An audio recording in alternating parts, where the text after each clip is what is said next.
မင်္ဂလာပါခင်ဗျာ KKT Electronic Channel နေပြီးတော့ပြန်လည်ကြိုဆိုပါရစေဒီဗီဒီယိုမှာတော့ solar ကောင်းမကောင်းအလွယ်ကူဆုံးစမ်းသပ်လို့ရမယ့်နည်းကိုတင်ဆက်ပေးသွားမှာဖြစ်ပါတယ်ဒီနည်းလမ်းက solar tester တွေကိုသုံးပြီးတော့မှစမ်းတာမဟုတ်တဲ့အတွက်ကြောင့်လောကကို perfect ဖြစ်နေတာတော့မဟုတ်ဘူးဒါပေမဲ့အယိုးရှင်းဆုံးစမ်းသပ်လို့ရမယ့်နည်းဖြစ်ပါတယ်နောက်စမ်းသပ်လို့ရလာတဲ့အဖြေကိုကြည့်ပြီးတော့ solar ကောင်းမကောင်းကိုအနည်းဆက်ဆုံးခံမှန်းလို့ရမယ်ပြီးတော့တခုရှိတာကဒီအခုတင်ပြမဲ့နီးလန်းကဒီ solar watt 300အောက်တွေကိုပဲစမ်းသပ်လို့အဆင်ပြေမှာဖြစ်တယ်။နောက် solar ကလည်းဒါဒီသူရေးထားတဲ့ watt တွေအတိုင်းအပြည့်ထွက်တာမဟုတ်ဘူးပေါ့နော်။အဲ့ဒါကိုလည်းကြိုသိထားဖို့လိုပါလိမ့်မယ်။အဲ့တော့ကျွန်တော်တို့ကြည့်ကြရအောင်။အဲ့တော့ဒီမှာဒီ watt 100ရှိတဲ့ဒီ Sunshine solar လေးကိုကျွန်တော်တို့တစ်ချက်လောက်စမ်းသပ်ကြည့်မယ်ပေါ့နော်။ဒီကောင်ကောင်းမကောင်းကျွန်တော်တို့စမ်းသပ်ကြည့်မယ်။နေရတော့တော်တော်ကျသွားပြီ။ညနေ4နာရီကျော်သွားပြီဖြစ်တဲ့အတွက်ပေါ့နော်နေရတော့တော်တော်ကျသွားပါပြီဟုတ်ပြီအဲ့တော့ဒါလေးကိုတစ်ချက်လောက်ကျွန်တော်တို့စမ်းသပ်ကြည့်ပါမယ်ဆိုလာရိုင်းမှာပေါ့နော်အဲ့တော့သူ့ရဲ့နောက်ကျောကိုတစ်ချက်ကျွန်တော်တို့ကြည့်ကြည့်မယ်အဲ့တော့သူ့ရဲ့နောက်ကျောမှာသူရေးထားတဲ့ဟာလေးတွေကိုတစ်ချက်လောက်ကြည့်ကြည့်မယ်အမှသူ့ရဲ့ maximum power က100 watt ပေါ့နော်ပြီးတော့အမြင့်ဆုံး powerထုတ်တဲ့ချိန်မှာရှိတဲ့ဘိုးတွေပေါ့နော် maximum power voltage က 17.6 ရှိတယ်နောက်ပြီးတော့အမြင့်ဆုံး power ရှိတဲ့ချိန်မှာအမြင့်ဆုံး power ထုတ်နေတဲ့ချိန်မှာပေါ့နော်သူရဲ့ current က 5.68 ampere ရှိမယ်နောက် open circuit voltage ပေါ့နော်ဒီဖိုနဲ့အမပေါ့နော်ထွက်လာတဲ့အဖိုအမကိုဘာမှမချိတ်ဆက်တဲ့အချိန်တွေမှာဆိုရင်တော့ဒါသူ့ရဲ့ရှိမဲ့ဘိုးအားဒီ 21.9 ရှိမယ်သူ့ရဲ့ short circuit current ကကြတော့ 6.08 ရှိတယ်ပေါ့နော်ဟုတ်ပြီအဲ့တော့သူ့ကိုကျွန်တော်ဒီမှာအနီနဲ့ကိုဒီလိုလေးထုတ်ထားတယ်ပေါ့နော်ဟုတ်ပြီအဲ့တော့ဒီမှာကျွန်တော်ဘာနဲ့စမ်းမလဲဆိုတော့ဒီ4 ampere ပေါ့နော်ဒီ12 volt 4 ampere ရှိတဲ့ဒီမီတီးနဲ့ကျွန်တော်စမ်းမယ်ပေါ့နော်ဟုတ်ပြီအဲ့တော့သူ့ဒီမှာကျွန်တော်အနက်ကိုတော့ဒီမှာတစ်ခါတည်းတန်းချိတ်ထားတယ်ဟုတ်ပြီအဲ့တော့သူ့ရဲ့ voltage ကိုကျွန်တော်တို့တစ်ချက်လောက်အရင်တိုင်းကြည့်အောင်ပေါ့နော်အဲ့တ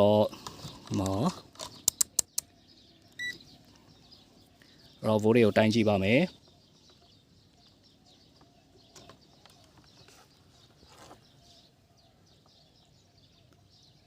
voltage က 20.2 ရှိတယ်ပေါ့နော်ဒါက open circuit voltage ပေါ့နော်ဟုတ်ပြီအဲ့ဒီအချိန်တွေမှာသူampere ဘယ်လောက်ထိထုတ်ပေးနိုင်တယ်လဲပေါ့နော်တကယ်လို့ solar ကမကောင်းဘူးဆိုရင်တော့ဒါ ampere လုံးဝစီးဆင်းမှုရှိမှာမဟုတ်ဘူးပေါ့နော်volt အားတက်ပေမဲ့တချို့ကကြတော့ volt အားကဒီ open circuit voltage ကပြပေမဲ့လေသူကဒီ ampere မစီးတဲ့ဟာတွေရှိတယ်ပေါ့နော် ampere နည်းနည်းလေးပဲစီးတာပေါ့ဒီမကောင်းတော့ဘူးဆိုရင်ပေါ့နော်အဲ့တော့သူ့ရဲ့ ampere ဘယ်လောက်ထိစီးနိုင်တယ်လဲဆိုတော့တစ်ချက်လောက်ကျွန်တော်တို့တိုင်းကြည့်မယ်အဲ့တော့ခုနကသူရေးထားတဲ့ဟာကိုကျွန်တော်တို့ကြည့်တဲ့အခါမှာတော့သူ့ရဲ့ maximum ထုတ်ပေးနိုင်တဲ့ current က5 ampere ကျော်ရှိတယ်ပေါ့နော်ဟုတ်ပြီအဲ့တော့သူ့ကိုကျွန်တော်တို့ current ကိုတိုင်းမှာဖြစ်တဲ့အတွက်ရိုးရွှေ့မယ်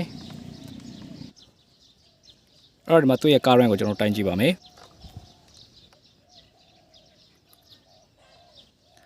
1.5 ampere လောက်ထိတက်သေးတာကိုတွေ့ရတယ်ပေါ့နော်အဲ့မှာမီးရလေးမိန်လေးနေဘာလို့လဲဆိုတော့ခုကနေရတအားကျသွားပြီပေါ့နော်4နာရီခွဲ9နာရီနီးပါးလောက်ရှိနေပြီနေရလဲအယောင်သိမ့်မရတော့ဘူးပေါ့နော်အဲ့ဒီအတွက်ကြောင့် ampere လောက်ပဲစီးတာဖြစ်တယ်ဟုတ်ပါပြီအဲ့တော့ solar တော့ဒါမစိုးဘူးပေါ့နော်ကောင်းသေးတယ်ပေါ့အဲ့တော့ဒီ solar ကကျွန်တော်စီမှာလာပြီးတော့ပြင်ခိုင်းထားတာပေါ့နော်ဒီကောင်ကကြတော့သူက battery မှာချိတ်မိပြီးတော့မှသူ့ဒီနောက်ကပေါ့နော်သူ့ရဲ့ဒီနောက်မှာရှိတဲ့ diode တွေပွင့်ထွက်သွားတာပေါ့နော်အဲ့တော့ diode ပြန်လဲပြီးတော့မှဒါပြန်ပြီးတော့စမ်းသပ်ထားတာပေါ့နော်ဟုတ်ပါပြီအဲ့တော့ကျွန်တော်တို့ကဒီစိုင်မှာပဲဖြစ်ဖြစ်ပေါ့နော်ဒီ solar တွေကိုတွားပြီးတော့ဝယ်တဲ့ခါမှာကျွန်တော်တို့ကစမ်းသပ်ချင်တယ်ဆိုရင်ဒါမျိုးဒီ ampere များရှိတဲ့မီးသီးပေါ့နော်ဒါမှမဟုတ်ရင်လည်းမီတာရှိရင်လည်းမီတာပေါ့မီတာမရှိဘူးဆိုရင်လည်းဒါမျိုးဒီ4 ampere လောက်ရှိတဲ့မီးသီးကိုကျွန်တော်တို့ကယူသွားပြီးတော့မှပေါ့နော်အဲ့ဒါသူ့ရဲ့ solar နေထွက်လာတဲ့ပေါ့နော်ဒီအပေါင်းတို့မှာတွားပြီးတော့ချိတ်ဆက်လိုက်မယ်ဆိုရင်အဲ့ဒီမီးရဲ့လင်းအားကိုကြည့်မယ်ဒါမှမဟုတ်ရင်တော့ပို့ပြီးတော့အဆင်ပြေတာကတော့ဒီကျွန်တော်တို့ကဒီမီတာရှိရင်တော့ပို့ပြီးတော့အဆင်ပြေတယ်ပေါ့နော်မီတာကိုယူသွားပြီးတော့မှ အဲ့ဒီမီးဒီနဲ့ကျွန်တော်တို့ကအထွက် ampere ကိုကျွန်တော်တို့တိုင်းကြည့်ပြီးတော့မှ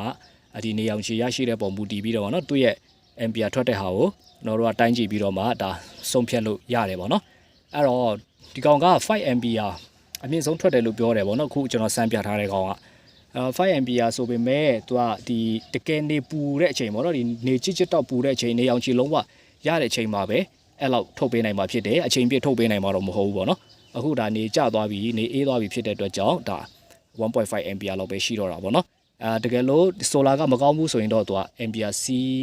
တဲ့ဟာကနည်းနည်းလေးပဲစီးမယ်ပေါ့နော်သူကခုချိန်ဒီလိုဒါနေအောင်ချီရနေသေးတဲ့အချိန်မှာတော့မှသူကဘယ်လိုခေါ်မလဲသူစီးတဲ့ ampere ကလုံးဝမရှိသလောက်ပဲပေါ့နော်ဒီ 0.12 လောက်ပဲနေအောင်ချီရသေးတယ်ပေါ့နော်ဒီနေအောင်ချီရသေးရဲ့သားနဲ့အဲ့လောက်ပဲဒီ current စီးတယ်ဟဲ့ဆိုရင်တော့ဒါအဲ့ဒီ solar ကတော့ဒါတိတ်ပြီးတော့အသုံးမဝင်တော့ဘူးပေါ့နော်အဲ့လိုသတ်မှတ်လို့ရပါတယ်ဟုတ်ကဲ့ပါကြည့်ရှုပေးတဲ့လူအားလုံးကိုကျေးဇူးတင်ပါတယ်